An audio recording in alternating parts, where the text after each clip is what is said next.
Do you know the difference between connectivity, mobility, and autonomy when it comes to today's cars? Stay tuned as three experts give us simple explanations and examples on this edition of Autoline This Week.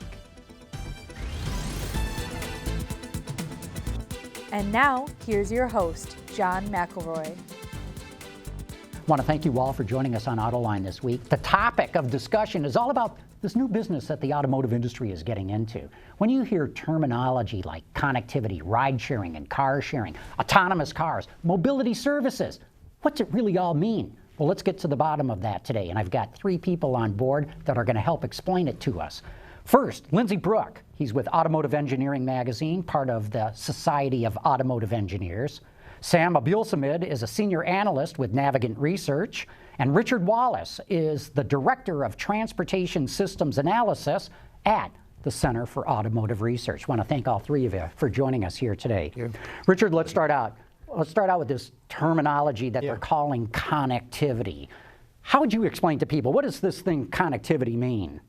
Well, it can mean a number of different things in different contexts, but normally it comes down to two different things. It's either using cellular hotspots on a vehicle to stream infotainment, Pandora, radio, things like that. It could even be satellite radio. But then there's a hardcore safety area that's being tested and developed for cooperative active safety, vehicles talking to each other and talking to the infrastructure for safety. NHTSA's exploring having a mandate for that to keep our cars safer going forward. It hasn't happened yet, but there's a rulemaking process underway.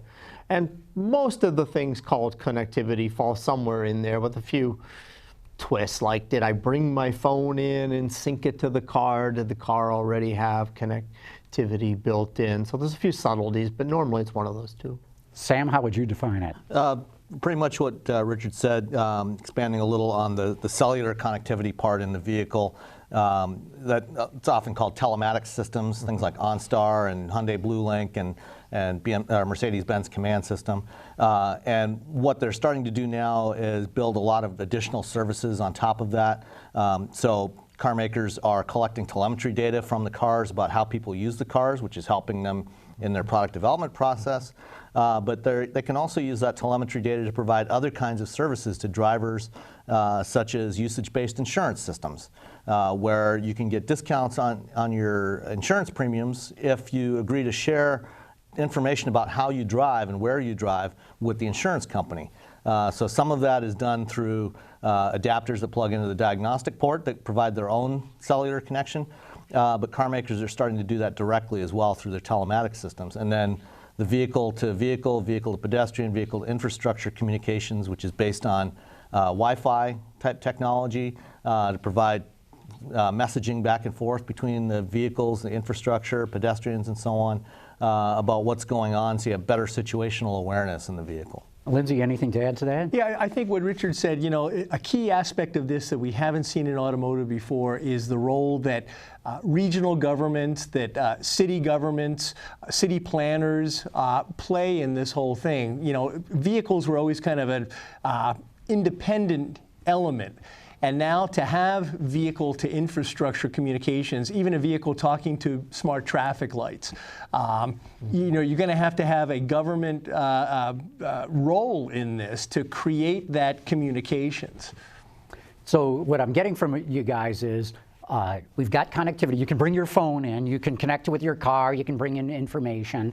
You can have something like OnStar that is using satellite communication. Right? It's actually cellular. Cellular? Okay. Yeah. But, okay, then for mapping, you've got some sort of GPS, some sort of satellite communication. We've got, and Richard, you touched on this, maybe explain a little bit more, cars talking to cars.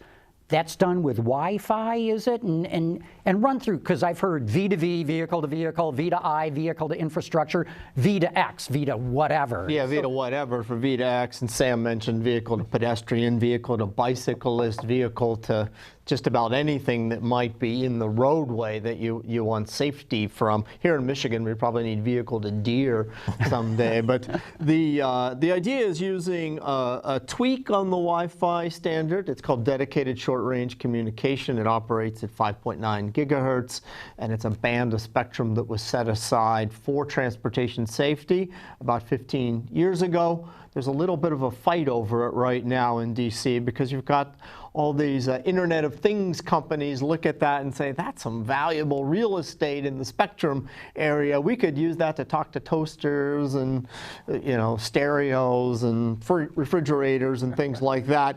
But the transportation community is pretty set on keeping that spectrum, at least the large majority of it, because we do think having NHTSA come up with a vehicle-to-vehicle safety mandate could save a lot of lives. And I look at the famous crash that happened a couple months ago when Tesla finally, and it was inevitable, they finally had a fatality using their autopilot system.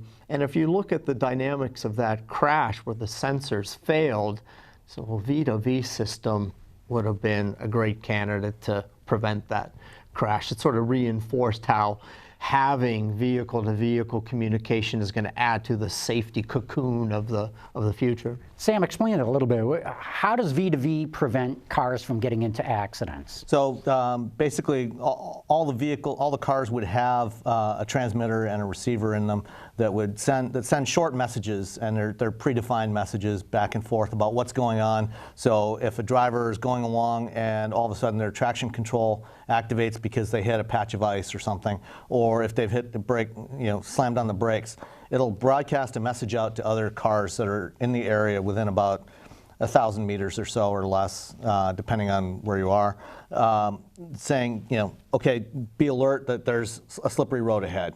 And so it's designed for real-time communications about what's happening right now, immediately down the road from you. Or if a pedestrian were to walk out and they had a smartphone that had vehicle-to-pedestrian communications, it could alert drivers that, hey, there's a pedestrian that's about to step out into the road, that sort of thing. Mm-hmm. So it all happens very quickly. And initially, the plan is the drivers will get alerts about what's happening. But longer term, that could be added into some of the driver assist systems. So if a car 3 cars down the road from you slams on the brakes, your car could also hit the brakes and slow down before you hit the car in front of you. It could also be used for things like platooning, where you could have a string of vehicles on the road, on the highway, that are operating very close behind each other, much closer than you could safely do with the people in control. And because they're basically drafting like you are in NASCAR, you can actually get some significant savings in fuel economy while doing it safely without having to rely on people's reaction times. So Lindsay, this vehicle to infrastructure or vehicle to whatever, you're saying government's got to play a role. Why? Well, I think just communication standards, what we're seeing in some early pilot situations, Delphi and Singapore and some others, where even Ann Arbor, where sections of the city have been mapped and sensors have been embedded into the city, either in the traffic lights or overhead across the road and so forth, that somebody's got to pay for this stuff, and somebody's got to, there has to be the other side of it, the auto industry. One thing I wanted to add to what these guys were saying is that, ideally we're looking at, in the future, for all vehicles to have kind of the same level of communications. And right now we're looking at about a average 12 years old of a typical vehicle in the global car park, at least North American car park. Mm-hmm. So, the quote dumbest vehicles out there don't have a lot of these sensor technologies. So I think there's going to be a challenge getting from where we are today with the latest vehicles that we drive as auto writers and people in the industry, and so we know the technology. But you look at the most advanced car today and maybe the oldest that's on the street, and that vehicle can't communicate. So maybe there's an aftermarket role that can be played for the mobile device that can bring in, that you become the sensor array for your vehicle because you're bringing it into the car. Yeah. Yeah, and maybe you can get the insurance company to help pay for bringing it in because it'll make the car safer. Exactly right. That could well be. There's a lot of talk of aftermarket solutions, and Denso formed a whole wing of the company just in the last year or so to look at these aftermarket opportunities. And is that something that just becomes a chip in your cell phone, and you just make sure you have your phone with you when you get into the car? Or is it something else? Maybe you want a little display for the warnings that Sam mentioned, so maybe a little step up above. So that area is blossoming, and we've seen a lot of opportunity there. There was an incident I think it was last winter on the Ohio Turnpike, and I know this because one of the tow truck drivers, I had a problem, and so this guy towed my vehicle, and he told me that he was involved with this. There was a whiteout, middle of the winter. And so this big cloud of basically snow and so forth that a tractor trailer drives into, and the guy stops. He stops in the middle of this whiteout. First car that hits him goes sideways, creates a wall. Any number of people were killed, and I think it took them 2 or 3 days to clear this out. And it made me think, and we'll probably get to this in the discussion, but the limits of the capabilities of all the sensors is where would V2V, what role would that have played in a whiteout situation? In other words, the tractor trailer should have had technologies to communicate with everybody following him that whiteout, put on your brakes or whatever, then those cars would have reacted. And the first guy to hit him, the same thing. Well, that didn't happen. So where are we today, 2016? Where do we need to go with all of this so that we have a fleet of smart vehicles? Yeah, V2V is an important extra layer on the sensing system, especially looking forward to autonomous vehicles. As Richard mentioned, the Tesla crash, but also earlier this year, the first Google car crash in Mountain View, where the autonomous vehicle pulled out and ran into the side of a local transit bus because it assumed that the bus was going to stop. Well, one of the things you can do with vehicle-to-vehicle communications is you can signal intent. Something that humans we do when we come up to a four-way stop. We can give nonverbal signals to each other about what we're going to do, and signal to somebody, go ahead, you go first. Autonomous cars can't do that, but if they have vehicle-to-vehicle communications, they can say, the bus could have signaled to the Google car that, hey, I'm not slowing down, I'm going, and so the Google car could have stopped and waited instead of running into the side of it. So there's a lot of additional layers of robustness that you can add to an autonomous system with those communications. Okay, enough about connectivity for the moment. I think we got into that pretty deep. Let's go to ride sharing and car sharing. And Richard, maybe you can give us a brief description. What's the difference between ride sharing and car sharing? Well, I think the one that most people are familiar with is probably ride hailing, which is kind of the Uber, Lyft business model where you need a ride and you use a smartphone app, and relatively shortly, because they've got fleets of people out there volunteer to be drivers and they get paid for it, and they'll come and pick you up. It's sort of akin to it's very akin to a taxi service. When I think of car sharing, let's do car sharing for a second. That is more like the Zipcar, the Maven. That's you don't own it, but you drive it, as opposed to the Uber and Lyft where somebody drives you. And then ride sharing, there's not a whole lot of that in the U.S. It's more common in Europe. BlaBlaCar is probably the biggest one of those. I remember back when I first started college some years ago, there was a board. You could say, I need to go from Chicago to Pittsburgh for the coming weekend, and you put your name up there, and somebody else was going, and one of you had a car, you handshake and you do it. This is sort of the smartphone app version of that, and we haven't had much of that in the U.S. yet, but it's a little more common in Europe. Sam, we're starting to see this segment get sliced up where you can have other services too. Yeah, so give us a list of some of them. Yeah, I mean, there's a wide variety of type. You can have different variations of the service. As Richard mentioned, ride sharing. Actually, just in San Francisco a week or so ago, Google announced that they're going to launch a program that they've actually been piloting in Israel with Waze, which they own. And it's basically, a more sophisticated version of carpooling, on-the-fly carpooling, where if you're using the Waze app, you can signal, hey, I'm going here and I need a ride, and if somebody else is using Waze and going the same direction, they can pick you up, and it gives you a way to share the cost of gas and so on. But yeah, there's Use the HOV lane, which is probably the biggest thing out there. That's another really good point. Yeah, you know, if you're going by yourself and now, hey, I can pick somebody else, then you can, you know, use that carpool lane. So there's a lot of different variations on that. Most of what we see is definitely falls within the ride hailing, which is more the more sophisticated taxi services. And going forward, as we get into autonomous vehicles, that's what we're going to see a lot more of. The car sharing stuff could also be described as short-term rentals. You know, instead of daily rentals like you're used to when you travel somewhere, pick up a car at the airport. It's more short-term. You need a car for an hour or two to go do some shopping or you know, wherever it might be, and then you drop the car off at some location within the city.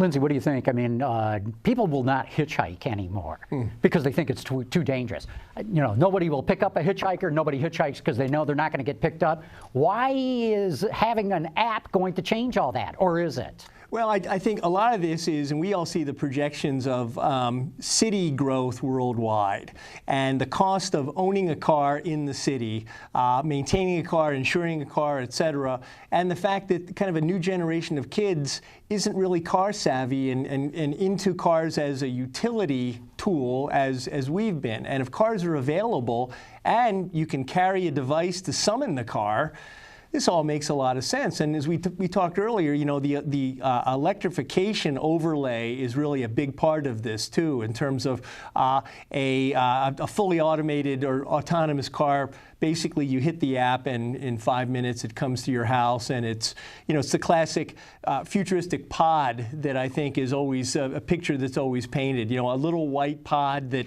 shows up, and it's going to pick you up, and it's also programmed to pick someone else up, so it doesn't have to deadhead back to wherever it came from.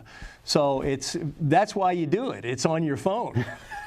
Well, and you know, the other thing to keep in mind too is that, you know, you're using this from your phone. Your phone knows where you are at all times. Right. So I think there might be a little bit of extra sense of safety, you know, because if something happens, you know, people would be able to track you by your phone and know exactly what your location is, unless, you know, your battery dies. Yeah. But it's probably also one of the reasons, besides, you know, if you're Uber or you're Lyft and one of your major business expenses is paying those drivers, so I can eliminate the driver, I can increase my profits. But if I eliminate the driver, maybe I also have a little bit of an impact on that sense of security. There's not a stranger in the driver's seat that I might not feel comfortable with, kind of like the hitchhiking scenario.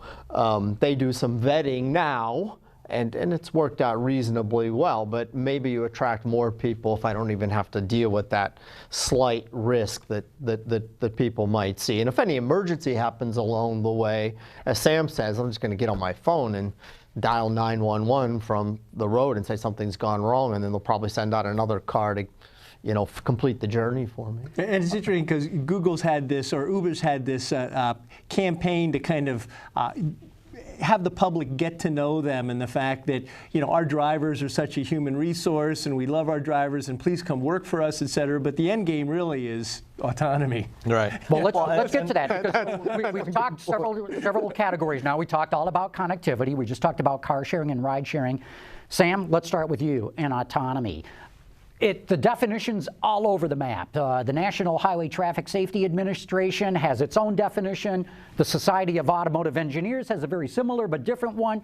What the heck do we mean when we say autonomy? Well, I think what most regular people think of when they think autonomy is a car that, like the Johnny Cabs in the original Total Recall movie. You get in, you go for, you know, you tell it where you want to go, and it drives you off and drops you off. So that's a fully autonomous vehicle that you have no direct control over the thing. And then at the opposite extreme, you have what are called level 0, which is, you know, what Model T, right? Yeah. Well, even most of the cars that are on the road today, you know, where there is no automation at all. And then in between that, you have the full autonomy is level 4 or 5, depending on whether you're looking at the NHTSA scale or the SAE scale. But generally, a level 4 or 5 car you tell it where you want to go, and it will take care of all the steps in between to get you there. And then driver assist systems are in between, and that's what we have today. Okay, Lindsay, run us through quick. thumbnail. What are the 5 levels as the SAE defines them? Well, an SAE does have a standard, a J3016 standard that... Now you just confused everybody. They can Google that, though. Yeah, you can Google that. But level 0, as Sam said, is fully manual driving. The human being, the driver, is in full control. Up to level 5, which would be that pod that would show up at your house. The demarcation line is level 3, and SAE defines it as a conditional level. It's kind of where we are today with some of the technologies. So Tesla Autopilot, you would say, is a level 3? Yeah, because when some sort of intervention is called upon, and Tesla says that the steering wheel will let you know, there'll be some sort of haptic or audible in the car that if you're falling asleep or something happens that's unexpected, the driver is meant to take control. So that's the threshold, level 3, between that and 4 and 5, which are more automated and then fully autonomous. Okay, so Richard, it's real interesting. 2 companies, Google and Ford, have said level 3 scares the heck out of us. I think it's a non-viable product. And so why do you want to buy a car? I want to say, John, good news. This car can drive itself, except when it can't. So always be ready to take over. And no, give me a car that I drive. I'm willing to pay for that. I'll enjoy it. It's a nice car. Or give me the Johnny Cab, yeah. the level 5. 4 or level 5. Yeah. So I tend to think it's nice for classification system, but I tend to agree with them. It's probably a non-viable product. Who wants that? You're standing by. Sam, I got to agree with this. Autopilot from Tesla, others have got it, similar system, Mercedes, Volvo, just to name 2. The car can steer itself, but I'm told I got to keep my hands on the steering wheel. What's the use of having a system that can drive itself, but I still got to drive it? Well, for the car to be able to steer itself, it needs to be able to see things like lane markings and know where the edge of the road is and where other vehicles are around it. Mm-hmm. And right now, the sensing systems that we have on the cars, the cameras and the other sensors that we have on the car are not. We can't count on them. They're not reliable enough to be able to do that under all conditions. When it snows or if it rains, a lot of times the sensors can't see those at the edges of the road. But that's today's sensors, right? Don't you think that this is going to mature in the next 5 to 10 years? Oh, absolutely. It's gonna get better. But there's still quite a long way to go before we get there. I mean, just the vision sensors for one thing. Just like we can't see the edge of the road. Why would we expect a camera to be able to see the edge of the road if it's covered, or if you're on a rural road where there are no markings? So there's a lot of scenarios where the systems just don't work right now. So there's still a lot of work to be done. Mm-hmm. Okay, we've gone through connectivity, car sharing and ride sharing. We just talked a bit about autonomy. The umbrella for this, Lindsay, seems to be what they call mobility services. Some, Ford, for example, think that this is a brave new world. This is a huge new opportunity for the automotive industry. How do you see it? Well, I question what's in this for the automaker at the end of the day. We had talked earlier about, possibly some of these companies being absorbed into the traditional auto industry at some time in the future, because when an Uber goes from hired drivers in their own cars to having to purchase these vehicles, it's going to really change their business model. And so, what does the automaker get out of, other than it's fleet sales today that would go out to rental companies, et cetera, other than just a lot of fleet sales out there? I still haven't understood that, really. Okay, Richard, anything? What's in it for the OEMs, the automakers, or is there anything in it for them? I think Lindsay's right about those are some of the things that are in it for them, but we just completed a fairly significant analysis of this space, and we have a white paper up on the car website if people want to check it out. But our analysis shows the future with mobility as a service still involves a lot of cars, because cars become the underpinning of ride hailing, of ride sharing, of car sharing, of there's some other models out there that are sort of like hybrids. You can think of it as kind of like a bus route, but a bus route that's a little bit flexible. So instead of just staying on a main street and I got to find my way to the main street and the headways may be long and I find it not very convenient, it could deviate and pick you up right outside your own house and then come back because it knows where everybody is that wants to take this particular bus because you're all on your smartphone app. So there are some different models out there. If we use cars more intensively than we do today, then we go from 11.5 years for the average age of a light vehicle, might become 3 or 4 if we're going to use them more than 20 hours a day, let's say. Right now, typically we use them less than 2. We drive to work, park, drive home, and maybe 1 soccer match for the kids or something like that. So we do see a more intensive use, higher turnover as a result. I think another part is just broadening the range of services the auto companies are in, because I don't think any of us kind of know what the winning services are going to be in 10, 15 years. Ford alone has something like 25 experiments going on globally in mega cities. How about this business model? How about that business model? And they're trying to figure out which ones are going to carry the day. Okay, Sam, we're down to the very last minute. I need a quick answer. Is this going to be a big new opportunity for the car companies, this mobility services? It's absolutely a big new opportunity. You know, they're looking forward at a time when there's potentially, you've got so much traffic and congestion that people don't want to own their vehicles and drive them, but they still need to get around. Providing that service, providing autonomous vehicles as a service, is a huge opportunity for new revenue streams for automakers. Real good. Whew. Boy, that's a lot to digest. There's a lot of terminology there. There's a lot of different technologies coming in. As you said, Richard, nobody really knows where this is all going, not with any dead certainty. They're all experimenting with it. But I want to thank the 3 of you for coming in and shedding a little bit of light on it, if only to shed the light on the fact that this is very complex and a lot of terminology. So, Lindsay Brooke with SAE, Sam Abuelsamid with Navigant Research, Richard Wallace with the Center for Automotive Research, thank you. Thank you for your time today. Want to thank all of you, too, for having tuned in.